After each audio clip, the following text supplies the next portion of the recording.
நேர்கொண்ட பார்வை நேரான வாழ்க்கை நெஞ்சை நிமிர்த்து வெட்டி உடுத்து மைந்தர்களுக்கு மணிராஜ் காட்டன் வேட்டிகள் ஷர்ட்டுகள். பீகார் மாநில சட்டப்பேரவையில் ஆளும் நிதிஷ்குமார் அரசு மீதான நம்பிக்கை வாக்கெடுப்பு இன்று நடைபெறுகிறது. பீகாரில் நிதிஷ்குமார் தலைமையில் காங்கிரஸ், ராஷ்டிரிய ஜனதா தளம், இடதுசாரிகள் கூட்டணி ஆட்சி நடைபெற்று வந்தது.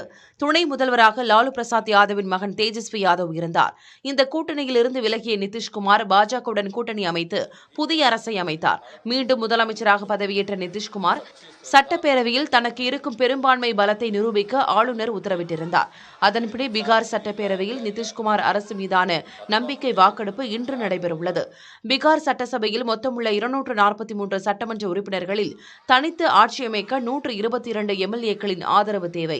நிதிஷ்குமார் தலைமையிலான கூட்டணியில் பாஜகவுக்கு 78 எம்எல்ஏக்கள், நிதிஷ்குமாரின் ஐக்கிய ஜனதா தளம் கட்சிக்கு 45 எம்எல்ஏக்கள், இந்துஸ்தானி அவாம் மோர்ச்சா கட்சிக்கு 4 எம்எல்ஏக்கள், ஒரு சுயேட்சை எம்எல்ஏ என 128 எம்எல்ஏக்களின் ஆதரவு உள்ளது. பெரும்பான்மை பலத்தை விட கூடுதலாக 6 எம்எல்ஏக்கள் நிதிஷ்குமார் கூட்டணிக்கு உள்ளது. எதிர்க்கட்சி கூட்டணியில் ராஷ்டிரிய ஜனதா தளம் கட்சிக்கு 79 எம்எல்ஏக்கள், காங்கிரசுக்கு 19, மார்க்சிஸ்ட் லெனினிஸ்டுக்கு 12, இந்திய கம்யூனிஸ்ட், மார்க்சிஸ்ட் கம்யூனிஸ்டுக்கு தலா 2 எம்எல்ஏக்கள் என 114 எம்எல்ஏக்கள் உள்ளனர். இவை தவிர எந்த கூட்டணியிலும் இடம்பெறாத அசாதுதீனின் ஏஐஎம்ஐஎம் கட்சிக்கு 1 எம்எல்ஏ உள்ளார். பீகார் சட்டப்பேரவையில் இன்று நம்பிக்கை வாக்கெடுப்பு நடைபெறவுள்ள நிலையில் எம்எல்ஏக்கள் பாதுகாப்பாக தங்க வைக்கப்பட்டனர். இதுகுறித்து விரிவாக பார்க்கலாம்.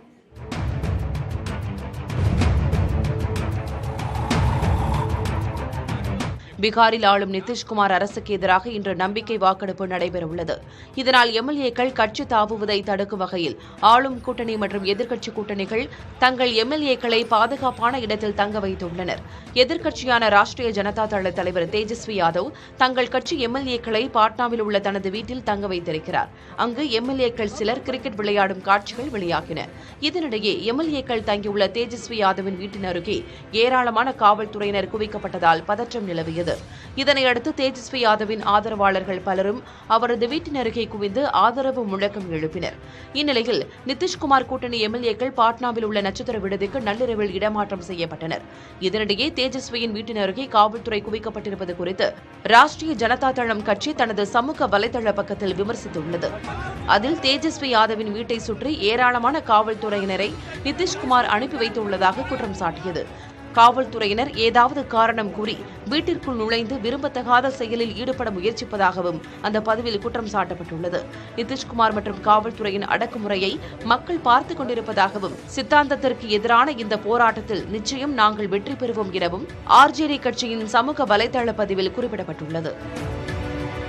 நேர்கொண்ட பார்வை நேரான வாழ்க்கை நெஞ்சை நிமிர்த்து வெட்டி உடுத்து மைந்தர்களுக்கு மணிராஜ் காட்டன் வேட்டிகள் ஷர்ட்டுகள்.